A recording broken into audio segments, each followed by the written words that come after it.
Good morning, guys. Welcome to Friday's FRT Gold live video. Hope you're all doing well. It's the weekend's just around the corner. Another excellent day of racing from York today. It's the third day of the Ebor Festival, of course. It's been a superb couple of days so far. So it's the penultimate day today. Hopefully another profitable one for us. As always, this is a live Q&A session. So if you've got any questions that you'd like answered today, then please do feel free to join in this Q&A session, or alternatively, if you're not watching the video live, or maybe a question pops into your head a little bit later on in the day, remember you can always email joe@freeracingtips.co.uk or get in touch Free Racing Tips on Facebook as facebook.com/groups/FRT Gold, and on Twitter we're at Free Racing Tips 7. So plenty of ways for you to get in touch. Please do feel free to do so.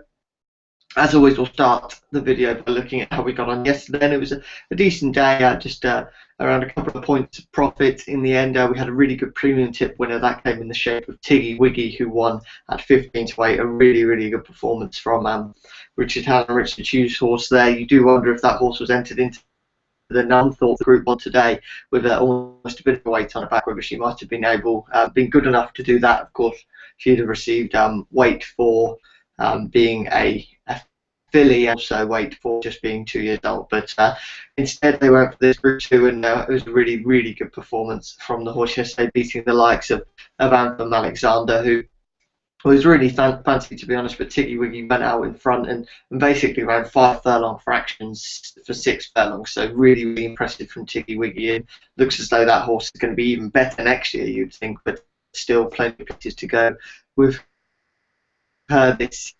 As well as the premium tip winner, there was a Little Learner Place that was at 8-1, bringing in just short of a couple of points profit. So the day in total, just over 2 points in total profit. So not bad. Today is day 3 of York, as I said. I'm also racing from Newmarket, Fosslas, Newcastle, Goodwood, and Hamilton. There's plenty of action taking place today. It's been a bit of a stuttered morning. The fact that the original premium tip was first declared a non-runner, and then the Little Learner was declared a non-runner. And what I've done, it's always difficult when you put up a premium tip that's the 3-point winner, you bet your best bet of the day. I'm not then a big fan of putting in huge replacements and suddenly making a horse that I thought was worth 2 points suddenly 3. So what we've got today is there was a 1-point single that was very close to being the next best bet, and it was only on value that it wasn't in the end. And so what we've now got is we've got a premium tip and a next best bet, but they're both worth 2 points. They're 2 points on each of them, and there are still 2 1-point win only singles as well. So not so much a premium tip, rather, or it's either 2 premium tip or 2 next bests, however you want to look at it, but they do go similarly. Also, there's no Little Learner replacement today as well. I do have some fancies from some races at York. I think we've got 2 each way shots, and one of them could be a replacement Little Learner if you wanted to, but yeah, no replacement really after that. There wasn't too much that really took my eye. I thought was worth a point each way anyway. But right, we'll get into today. And now the premium tip, the updated premium tip, was your next best bet, but it's now the premium tip. It goes in the 230 at York, sorry, and it's Cavalryman at 11-4. This horse has won his last 2, of course, and really impressed in the Group 2 Goodwood Cup last time out. I think should be able to go in again today for beside Binswaw and Kieran and Fallon. I think a slow pace and then sort of a bit of a sprint finish towards the end is going to really suit this horse, but I also think he's versatile and is racing just better than ever at the moment, seems to be in his peak, should win this one. Absolutely battered estimate at Goodwood last time out, and although this York track will probably suit estimate more than Goodwood did, I can't see a reverse in the form there, and I think Cavalryman looks to be a really good bet at 11-4 in that 230 at York. Okay, your new next best bet, which was a 1-point single, but as I said, it was only a 1-point single just due to the fact it was a bit of a toss of a coin between that and Cavalryman, to be honest. So I rate them both to both have as good a chance as the other, and it goes in the 210 at Newcastle. Today's next best bet, and it's What Say You? Sorry, it's the 210 at Newmarket, not Newcastle. 210 at Newmarket. What Say You? This was at 9-4. Now currently a 2-1 shot.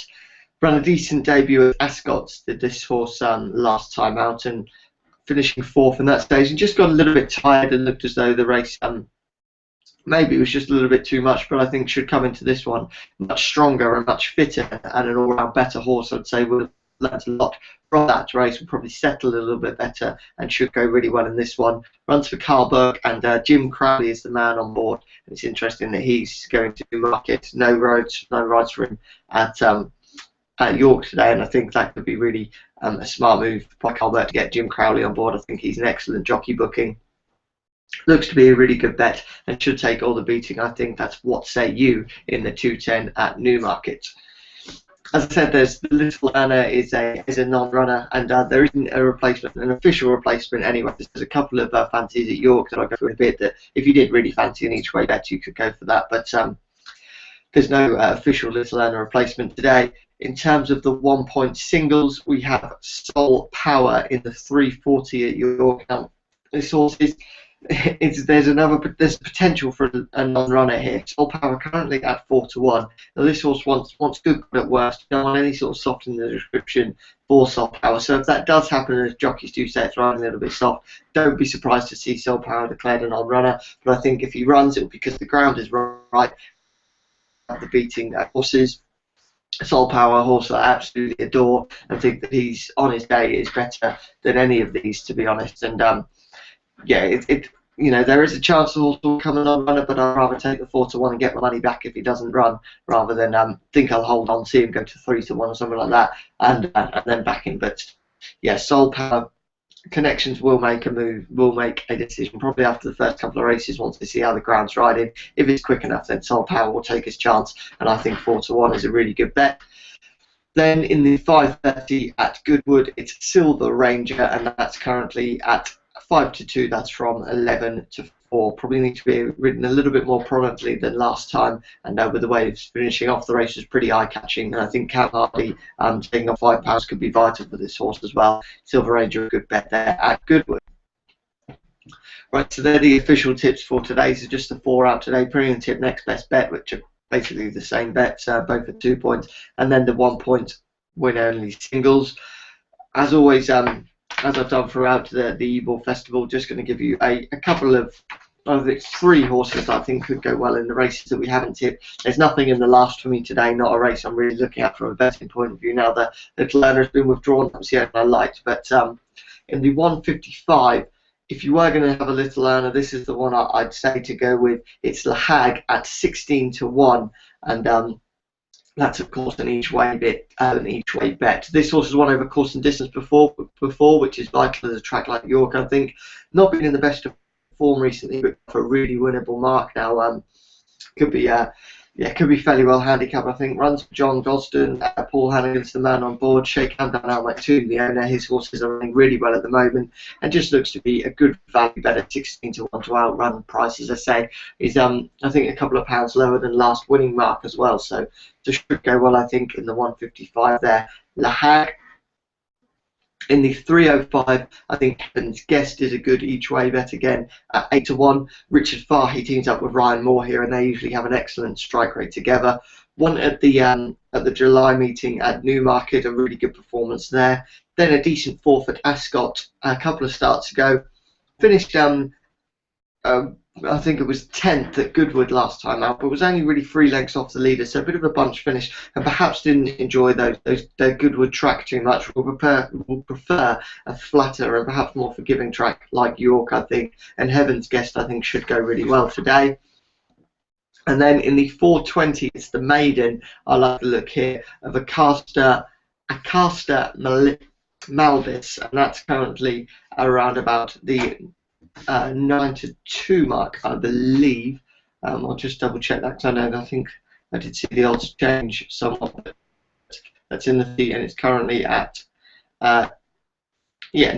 You can get with Sporting and most other firms. Some bookies, Stan James, have gone as short as 4-1. Some bookies even as short as 7-2, but 9-2 available with most bookmakers. This horse was second at Newmarket on debut, sure to improve on that. Runs for Richard Hannon and Richard Hughes. As we know, their 2 runs are absolutely flying, and I think it's probably the best bet in that one as well. So there are a few fancies from York. If you did fancy a bet on any of them, it's a really, really competitive day today. Probably the most competitive, I would say, in terms of runs. There's no massive fancy in the Group 1s. To be honest, I really do like Soul Power, especially if the ground is right. If it's not, they'll become a non-runner. So I think you trust Eddie Lyon with that. yesterday. I don't think many of us could quite believe it when we saw Tagruda's unbeaten run ended by Tapestry, who sort of showed why she was favourite for the 1,000 guineas, and that she was a really good horse. Just a fantastic training performance from Aidan O'Brien, and Ryan Moore giving the horse an absolutely outstanding ride. But what more do you expect from him? I don't actually think Tagruda ran too much of a bad race. I just think Tapestry, what we thought she was, and it was a shame to see Tagruda, I think, to lose her winning tag. I think many of us did want to see her absolutely romp home, but that's